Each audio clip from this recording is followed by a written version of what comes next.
నిరక్షరాస్యతతో మూఢనమ్మకాలతో నివసిస్తున్న ఒక గ్రామంలోని ప్రజల జీవన విధానాన్ని మనం ఇప్పుడు చూస్తున్నాం.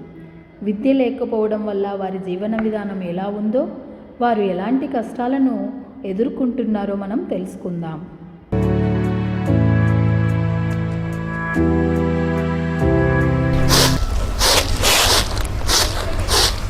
పని అయిపోయిందా అక్క?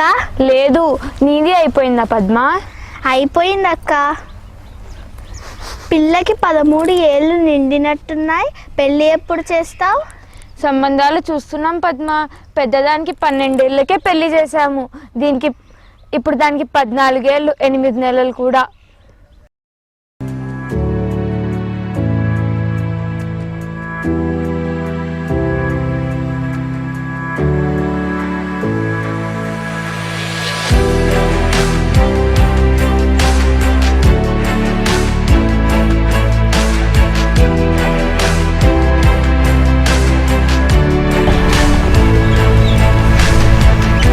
Good morning, students.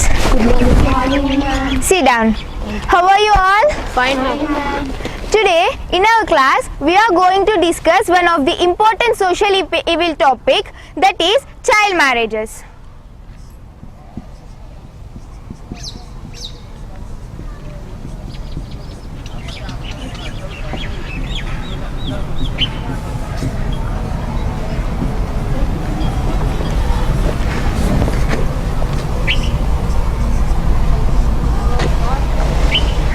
Yes.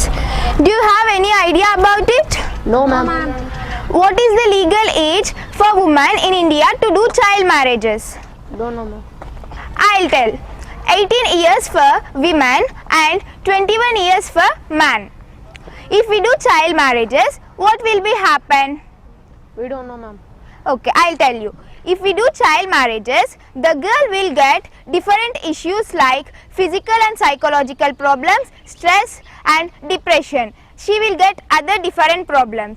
So, we should not do child marriages. So, please avoid it. Thank you. Thank you, ma'am.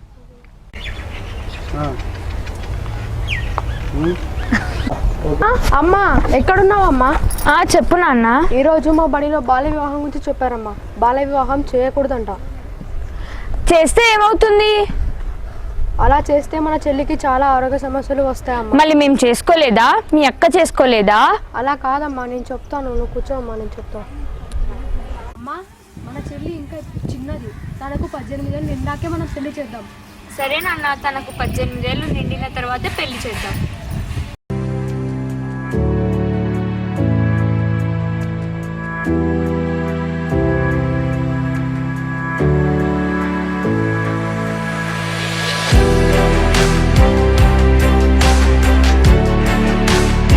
చూసారా, విద్య అనే ఆయుధంతో వారి జీవన విధానంలో ఎంత మంచి మార్పులు వచ్చాయో.